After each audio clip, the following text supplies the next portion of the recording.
Одного ранку один з підрозділів БПЛА готував випуск своїх курсантів.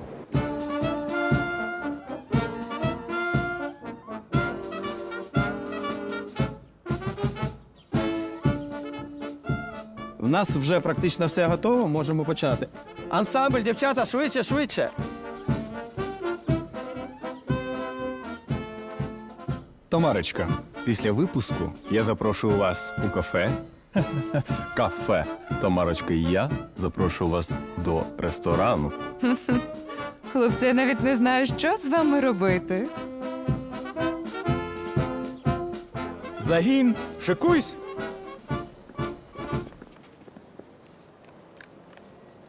Рівняйсь. Струнко. Бійці. З давніх часів відомо, що немає сенсу домовлятися з терористами.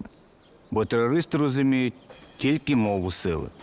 А ще вони розуміють наху. А що таке наху?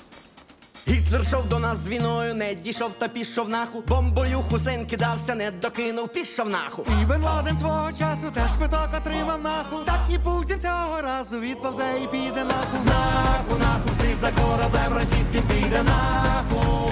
Наху, наху, друга армія додому їде наху. Стійте! Зупиніться! Неможливо одночасно танцювати і керувати дроном. Чому б ні? Можна робити що завгодно і як завгодно. Головне – виконати завдання.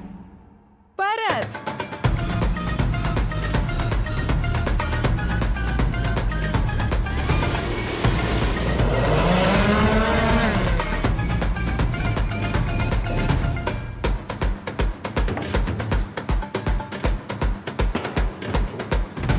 Жаліються знову орки, що вони воюють з НАТО. Але це тупі відмовки, українці шлють їх нахуй. Свою землю захищають файні хлопці та дівчата. Підійму я пташку в небо та знайду координати. І летить на танк граната, в шоці всі свинособаки. Підкоригую Підкоригую.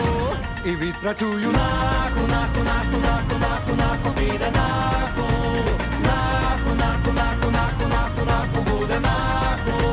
Наху, наху, руський Ваня, що з обличчям це на наху. Наху, наху, всі збираємось в пакет і лізем наху.